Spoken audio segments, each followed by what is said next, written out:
Hello everyone, welcome to today's video. This video is going to be about the midterm exam preparation grammar section for the Cambridge English Empower B2 First Edition course. Okay, so let's begin without further ado. Okay, so the first piece of grammar that we have to talk about is the review of tenses. And this is really good because it's kind of, helping you build a foundation for your B2 English language journey. So it's going to start teaching you the six most common tenses that you should know before you start a B2 course. And these are present simple, past simple, present perfect simple, past perfect simple, present continuous, and past continuous. Now, the present simple is used for habits, repeated actions, and things which are generally true, and also used with state verbs for preference, for senses, and also for short term states. Okay? Um, on the other side, let's say, we have the past simple, which is used to talk about completed past actions and states, and time is often mentioned through the use of something called a time expression, like yesterday, last week, and so on. Okay? Present perfect simple. This is used for general life experiences. For what, everyone? For general life experiences. Now, it can also be used to talk about present states that began in the past, and past completed actions, which are, for example, either a recent or be connected to the present in some way. Um, on the other side, again, the past perfect simple is used to talk about actions and events that happened before a particular moment in the past, to talk about reasons as well. It is used normally when it's talking about reasons, we use it after the word because. Okay? So you mention one sentence, then you say because, then you have your past perfect simple to talk about the reason for that previous sentence. Okay. Present continuous is used for actions in progress now or around now. And also, you could just say for temporary situations. Past continuous, on the other hand, is used for actions that were in progress in the past, and also for actions or events in progress at the time of shorter past simple actions. Okay, so these are basically the most fundamental uses for the following six tenses. Let's move on. So the next piece of grammar is question forms. Now, question forms is again very easy, but it is a little confusing for some people who haven't really thought of it that much. So let's talk about it.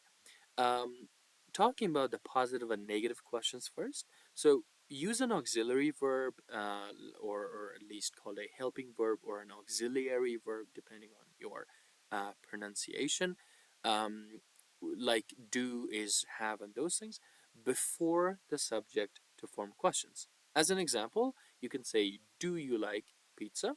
Or isn't it cold outside? As you can see, do is used before the subject, and is also used before the subject.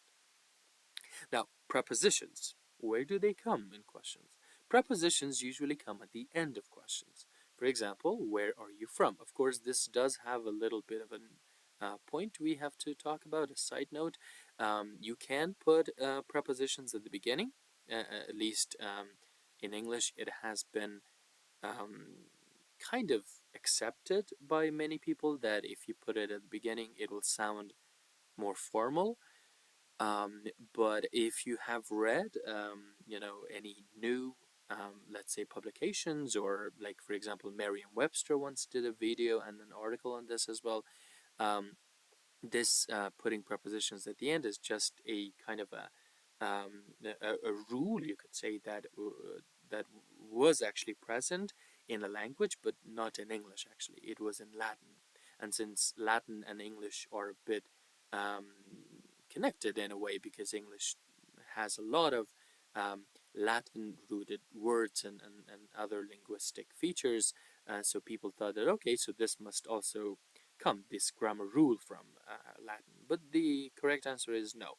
The rule of Latin, a grammar rule of Latin, does not need to come to English.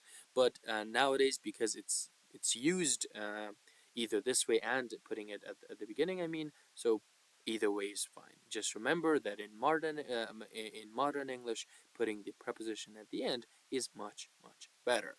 Okay. Negative questions can show surprise. As an example, haven't they finished yet? So like you gave a task to a person, and now you're wondering like, okay, it's been 3 hours. Haven't they finished yet? So this is expressing or showing surprise. Okay, part two. Indirect questions. They are used to sound polite by starting with phrases like, can you tell me, or do you know? As an example, can you tell me where he is, instead of where is he? Now remember, guys, of course, you do know that we're using these to sound polite, that's okay. But remember something about the structure. As you can see in the normal standard question or the direct question, we say, where is he? But in here, we don't say where is he, we say where he is. So this uses the non-inverted sentence structure, which is the normal positive statement structure as well. So you put subject first and then the verb. Okay, so remember this if you're using indirect questions where you have something at the beginning and then inside it or embedded in it you have the question there. So can you tell me? This is the embedder, something that contains another question within it. So this will follow the actual question structure, but after this, anything that comes within it is no longer a question. So where is he is not a question anymore. Where is he? Where is he becomes where he is. Okay, just remember that. And also because of the um, you know, question marks, there's another point we have to talk about. So this is another point. Indirect questions can also start with these kind of phrases that are not really questions, like I wonder or I'm not sure. So remember, when you have these, you do not put question marks because they're not questions anymore, okay? In here, we put question marks because can you tell me is a question. Do you know is a question, not where is he. Where is he is not a question anymore, okay? Only can you tell me, for example, or do you know is a question. For that reason, we put a question mark. But in here, since I wonder or I'm not sure or the embedder, the phrase that starts our indirect question is not a question anymore, so we don't put a question mark. We just say, for example, I wonder if she will come, which the standard or the direct question would be, will she come? And now you just say, I wonder if she come. I wonder if she will come. Sorry. Yeah. Done. Okay. Um, what about negative? Sorry, not negative. Narrative tenses. Narrative tenses. Now, narrative tenses, as you all know, is just tenses that we use for telling stories. Um, there are, of course, a lot of them. It depends on which level you are. Also, it depends on the type of story you're sharing, and also it just depends on your storytelling abilities. However, with that said, we could just say that generally speaking, we have four of them. Okay, so these are the first two. We have past simple. It is used for completed actions or states in the past. Also, you can just call it for main events of the story. Example: we spotted them on the mountain. Past continuous is used for actions in progress at a specific time in the past. Now, in here, normally people, let's say, combine a past continuous sentence with a past simple sentence, where the past simple sentence is more of a shorter action, and the past continuous action is more of a longer action. Um, as an example, they were waving their arms when we spotted them. So we're waving, this part is the past continuous, and when we spotted them is the past simple. Okay, part two, past perfect simple. Now, when do we use this one?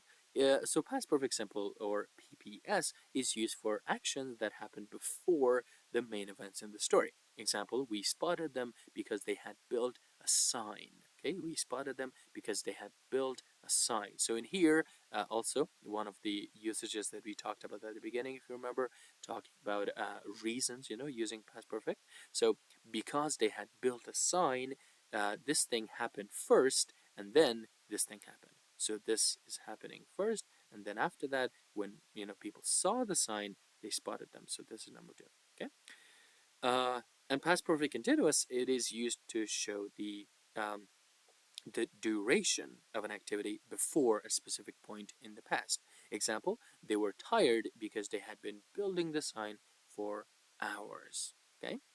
Again, it is the continuous part is in English normally just brings attention to the duration, or at least emphasizes the duration of an activity to the people. And since this is the past perfect, it does so by also mentioning that it happened before a specific point in the past. Okay. So they were tired because they had been building the sign for hours. Now, of course, which of these happened first? First, this state happened. Okay, this state happened, and state actually continued for a long duration of time, so for hours. And then after that, this happened. So when they did this for hours and hours, they became tired. Okay, let's talk about future time clauses and conditionals. Part 1. Future time clauses. What are they? They are used to talk about the future possibilities, plans, or also just to give advice. Example, when we go hiking next weekend, we'll try a new path.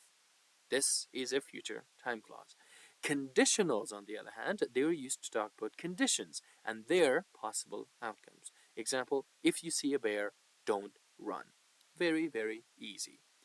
Part 2. Words like if, when, as soon as, unless, as long as, provided, and in case. These words can be used, um, you know, uh, to set up conditions or even timing for future events, as we can see here. Example, as soon as I get home, I'll email you. As soon as basically in here means um, when, okay? It means when, sorry, I cannot type like this. Let me just, okay. When and immediately. So these two words, if used correctly in the good place, they can give you the meaning of as soon as. For example, when I get home, I will immediately email you. That's okay. That's okay. But as an advanced person, you may not do that. You may just say, as soon as I get home, I'll email you. Okay. Some tips. Use will or going to for future actions after if, when it means whether. Okay, example, I don't know if or I don't know whether I'll see any wild animals when I'm on holiday. Now, the reason we are mentioning this, guys, is because if you focus in most of these sentences where you have an if clause, normally in the if clause, we don't use will, we don't use going to. So we don't use anything in the future. We just say no, no, no. With if, we don't do that. So there's a this tip is for those people who may take that rule a bit too seriously, or at least not understand the context of it. So remember, if it is part of a conditional structure like this, then of course not.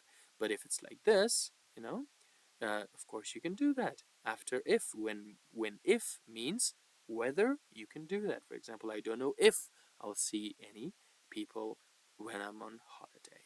Okay, let's continue, guys. What about the multi-word verbs or the multi-word verbs? Phrasal verbs as well, you can just call them. The multi-word verbs, everybody, they are verbs that consist of a verb and one or two particles. Example, wake up, throw away. Okay, and they are normally divided into two different types. Very big, generally speaking, just two types. Transitive phrasal verbs, they are the ones that need an object. and the object can come before or after the particle depending on the phrasal verb type, which we will talk about. Um, for example, throw something away or look after someone. And here, as you can see, something or the object came between the verb and the particle, throw something away. And in the other, look after someone, you have the verb, you have the particle, and then you have the object at the end. The intransitive ones are, as the name suggests, they do not need objects. For example, wake up and fall over. Wake up, by the way, can be used with an object as well, but some of them can be transitive and intransitive, so something to keep in mind. Okay. Part two. Let's talk about the types now. So there are four, types that, um, uh, uh, you know, there are four types. Let's say for the phrasal verbs, and if you remember them, I think it's gonna make your life a lot easier. So let's talk about it. Type 1. Type 1 are just the ones that don't take objects. That's it. And the structure is verb particle. Okay, wake up is one example. Type 2 is transitive verb, meaning that it needs an object. But the good thing is that the place is different. You can put it at the end or you can put it in the middle. For example, verb, noun or pronoun plus particle. Or you can even say verb, particle, and noun. So two different ways. Wake someone up or wake up someone. Okay, both can work. Type 3 is transitive as well, and it's verb plus particle plus noun. So the difference between this one and number 2 is that number 2 can change the place. Number 3 or type 3 cannot do that. In number 3, or type 3 phrasal verb, the noun or the object must come at the end. For example, look into something is correct, but look something into is wrong. Okay? So type 4. Type 4 phrasal verb is the one, is also transitive, but it's very, very funny because it has two particles. So it's actually the structure like this. Verb, particle 1, particle 2, and then object. Again, remember the placement of object for type 4 does not change. It is always at the end. But what really sets this apart from the other types is that it has not one particle, but it has two particles. Example: put up with something. Put up with something. So put is the verb, up and with are the two particles, and something is the object. Tips for you. Many multi-word verbs or phrasal verbs can be both transitive and intransitive. So we talked about that a little bit for wake up. And another tip that you should know is that you need to use a dictionary to check if a phrasal verb is transitive or intransitive. Now, of course, if you are a person who has good language awareness, who has watched a lot of movies, for example, then of course, you just understand. You look at the phrasal verb, you understand whether it's transitive or intransitive, so you don't need to check it that much.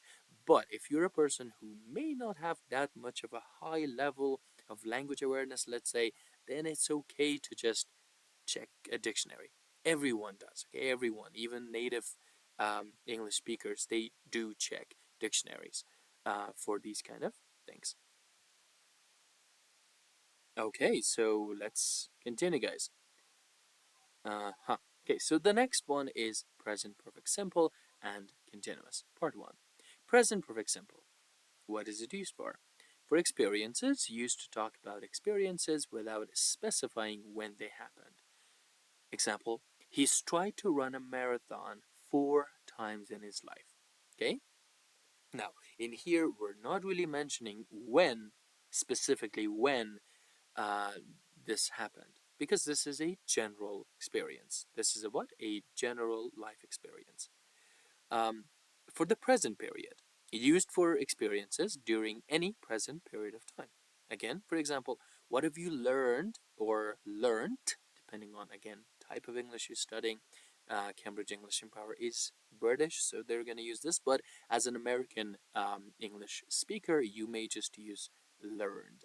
What have you learned so far this year? And also used with superlatives. For example, she's the nicest person I've ever met. I've ever met. It's kind of like a limiting clause, we call it.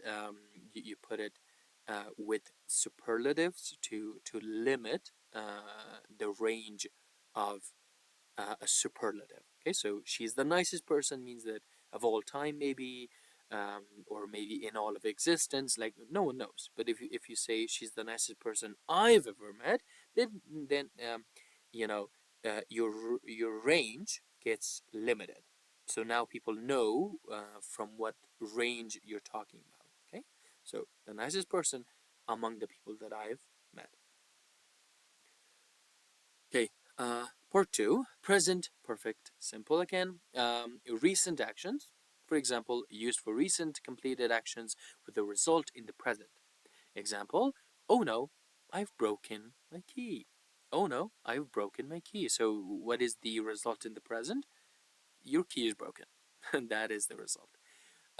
Already, just, and yet. You can use these words. So present perfect simple can be used with words like already, just, and yet. Example, I've already done the shopping.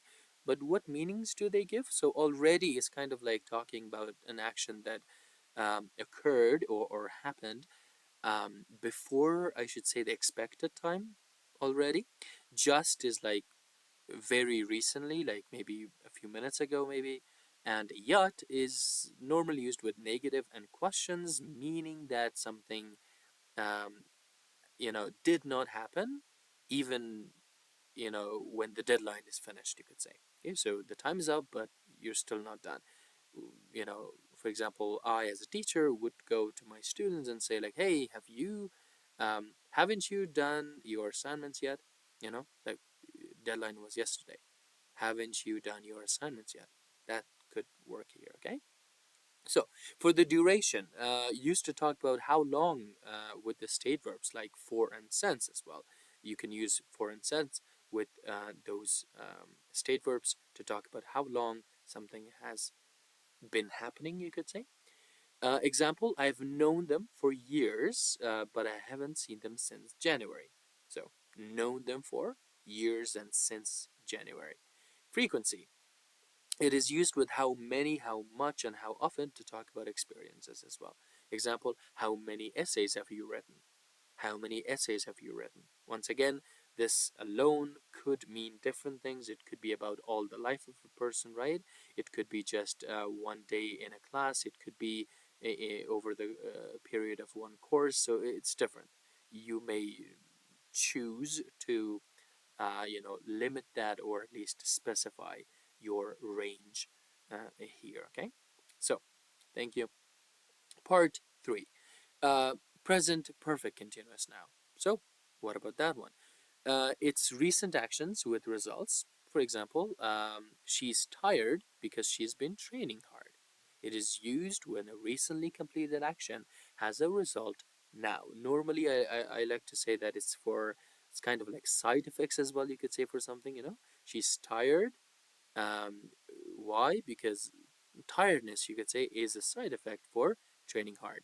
But if you mention something good, so like what is the actual result of training hard? What did the person actually want to achieve, right? Maybe the person wanted to be fit. So now you can change it and you can say that she's fit because she has trained hard. Now we don't use the continuous, we use the simple present perfect. Okay, for repeated activities, used to describe repeated activities which started recently. For example, I've been going to the gym a lot recently. Normally, some people also call this one a new habit. You know, when a new habit is formed, you can also use, present perfect continuous for that. So I've been going to the gym a lot recently. I've been using my new laptop lately. So whatever you say. Unfinished activities. Used to talk about unfinished activities using how long and for and since. For example, we've been walking since the sun came up. We've been what? We've been walking since the sun came up. So if you remember, the simple one was more, concerned with state verbs like know them or see them, But in here, this one is more concerned with unfinished activities or actions, walking or playing, you could say. Like we have been playing soccer for 10 hours now. Okay. Okay. Let's talk about used to and would. Part one. Used to and would. Used to is a word that describes, or it's a structure that describes past habits or states that are no longer true. Example, when I was a child, I used to play soccer every weekend.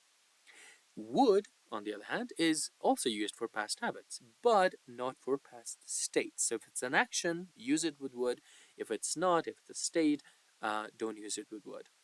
Okay? To talk about past habits, I mean. Would has a lot of usages and uses. For now, we are just talking about the past habits.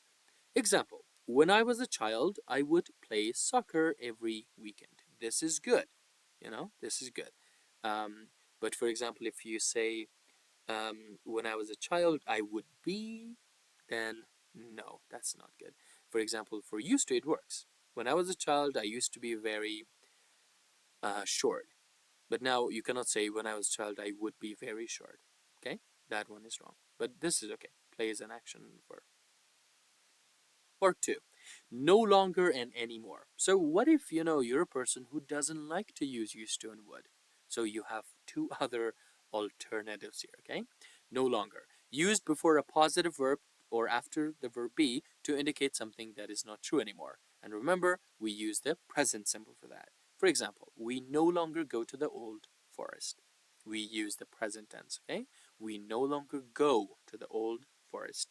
Basically means um, we don't sorry, yeah, basically just means we don't go there anymore. But yeah, that is the other sentence here, so let me come down and just talk about this one. Anymore, used at the end of a negative sentence to indicate something that is not true anymore. We don't go to the old forest anymore. So in here, this sentence by verb is negative, but this sentence by verb is not negative. But because the word no longer itself is a negative word or a negating word, you can say, so we don't need to say don't go, we just say no longer go. Okay? Yeah, but these two are also really good to talk about past states or actions that are no longer true. Okay, so this one is very important because many people confuse this with the normal used to, so please pay attention. You can use be or get and used to plus a noun or gerund. Okay, so be used to indicates that something is normal or familiar now. Example, I'm used to waking up early, meaning that it is normal for me. Waking up early is familiar now. It is normal for me now. Get used to indicates the process of becoming familiar with something. So it's not normal, but it's becoming normal. Example, I'm getting used to the new job. I'm getting used to the new job. So, the new job is something that, let's say, I'm not 100% familiar with right now, but it's becoming normal for me day by day, for example.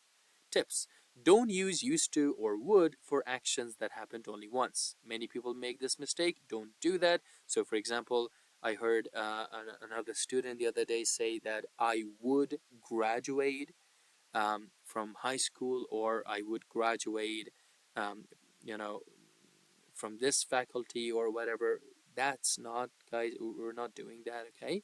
I would graduate, from this department or whatever you say, like, depending on the context of your country. It's not going to work with used to because used to and would doesn't, they don't talk about actions that happened only once. Graduation, maybe you graduated multiple times from different institutions, and that's okay. But in here, in your sentence, you don't mean that. In your sentence, even you just say that, this was the institution and I graduated. That's one time action, okay? So if it happened once, you don't use used to or would. You can also use usually plus the present simple for present habits. So I think this is very easy, but let's give an example. I usually go for a run in the morning. This is very, very nice. You can also, by the way, use this with the past simple for past habits. For example, I usually went for a run in the morning. It's good. It does give meaning, but we have used to and would, so some people prefer to use that. Okay? Okay, let's talk about obligation and permission. Okay, part one.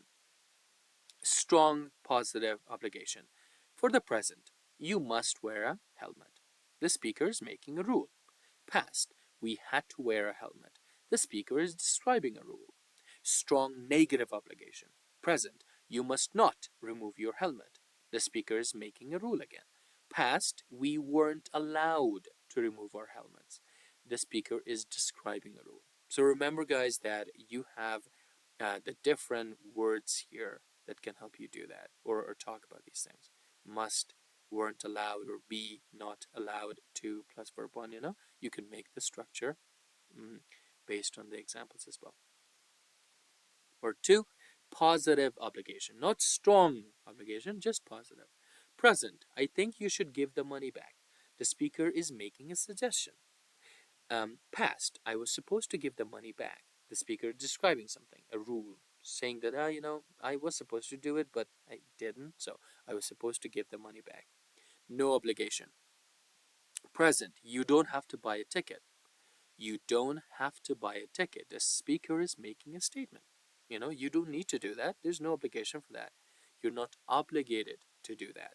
Past, you didn't have to buy a ticket. You didn't have to buy a ticket.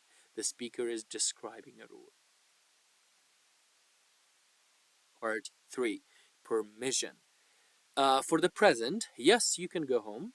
Yes, you can go home. The speaker is giving permission using can. Past, I could go home before 5 p.m. The speaker is describing permission in the past again. I could go home, meaning that he or she had the power to go home, had the permission to do so. No permission. Present, no, you can't go home yet. Negative, can't. The speaker is denying permission. Past, I wasn't allowed to go home. The speaker is describing a rule. Again, negative, be not allowed to, for no permission. Part 4. Notes. Must and mustn't. Very strong obligation words. More common to use have to, need to, needn't, can, be not allowed to, and so on. Okay? Now remember, mustn't itself is not very common, and also the same thing can be said for this one then. Needn't. Needn't is a very, very um, formal modal verb, normally used in the negative, usually used in the negative.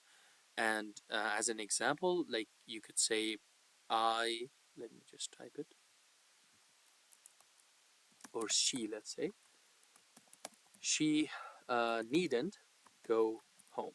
Now, of course, it's not very common. You may have not even heard this kind of a sentence before, but that doesn't mean it's wrong.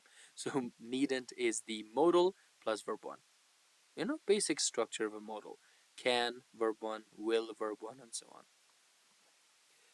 Okay, but yeah, instead of this, many people just use need to need to with the to there in positive. So like she needs to go home or she needs to stay.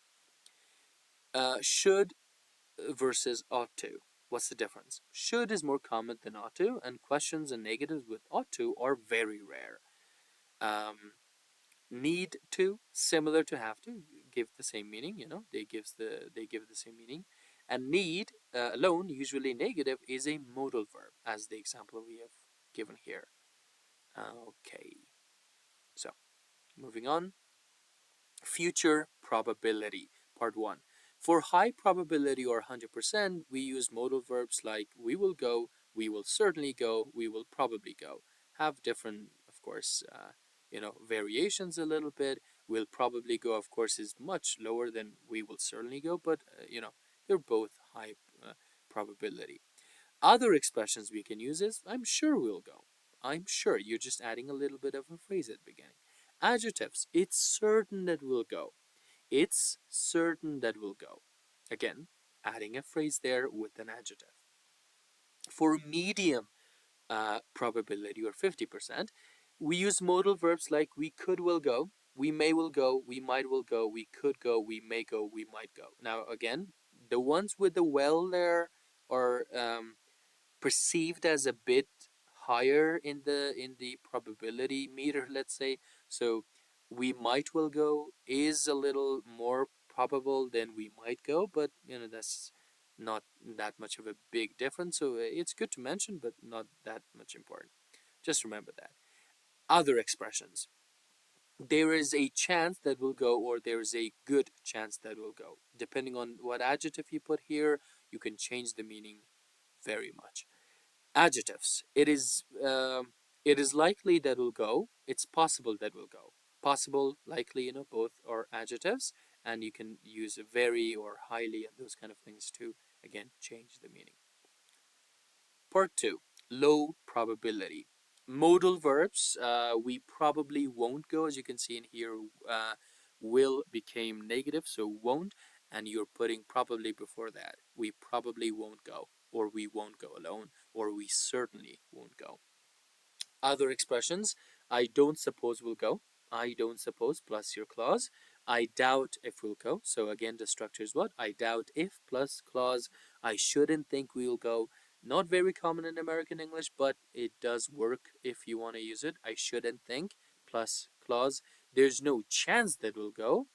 Again, structure is very easy. There's no chance plus a that clause, and I can't imagine that will go. So I can't imagine plus a that clause. With adjectives as well, you can say it's very unlikely they'll go, or it's just unlikely will go. So it's up to you. I suggest using this to just, um, you know, increase the level of low probability. I mean, like, bring it lower. If it's like 10% low, then you bring it even more. Okay.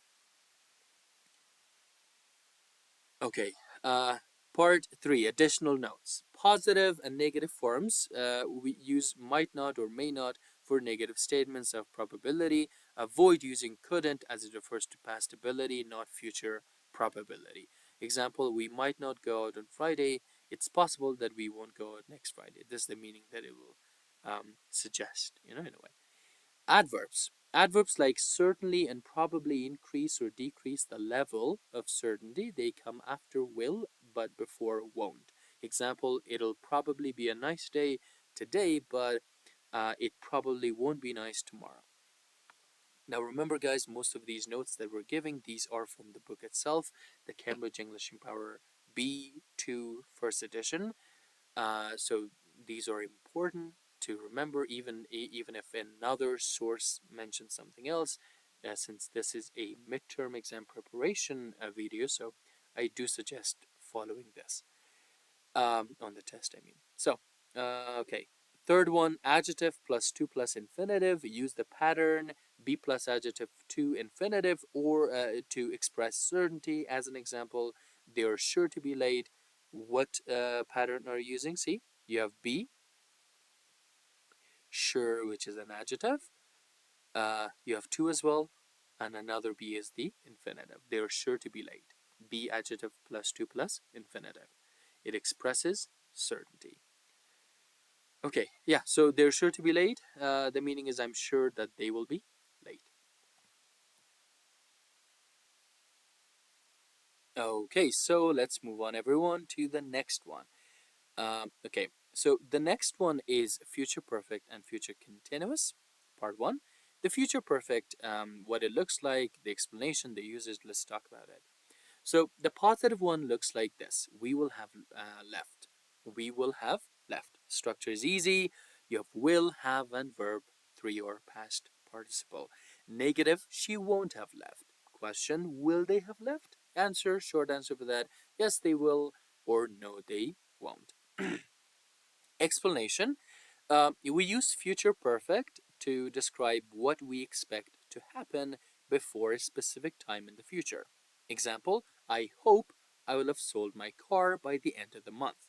Tip, we often use the future perfect with by. As an example, we have we'll have finished by Friday. Okay, so let's move on, everyone, to the next one, part two. Future continuous. Positive structure is he will be driving. So you have will, you have be, and you have verb ing or present participle. Negative, we won't be driving. Question, will you be driving? Short answer for that, yes, I will. No, I won't.